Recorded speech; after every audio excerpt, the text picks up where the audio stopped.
السلام علیکم۔ اداکارہ صبا قمر اور گلوکار بلال سعید کے وارنٹی گرفتاری جاری۔ عدالت نے دونوں کو گرفتار کرنے کا حکم دے دیا۔ کیا آپ حالات حاضرہ سے آگاہی حاصل کرنا چاہتے ہیں؟ خبر کے پیچھے چھپے اصل حقائق جاننا چاہتے ہیں تو ابھی سبسکرائب کیجئے جلمل پاکستان کو اور ساتھ ہی گھنٹی کے نشان پر کلک کر دیں۔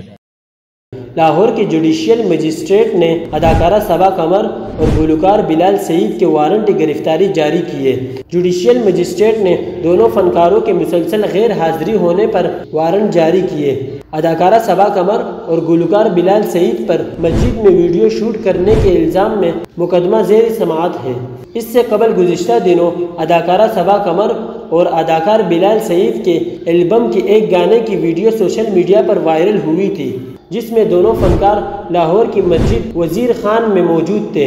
ویڈیو سوشل میڈیا پر وائرل ہوتے ہی دونوں فنکاروں کو شدید تنقید کا سامنا کرنا پڑا اور تھانہ اکبری گیٹ میں دفعہ 295 کے تحت دونوں کے خلاف مقدمہ بھی درج کرایا گیا ہے۔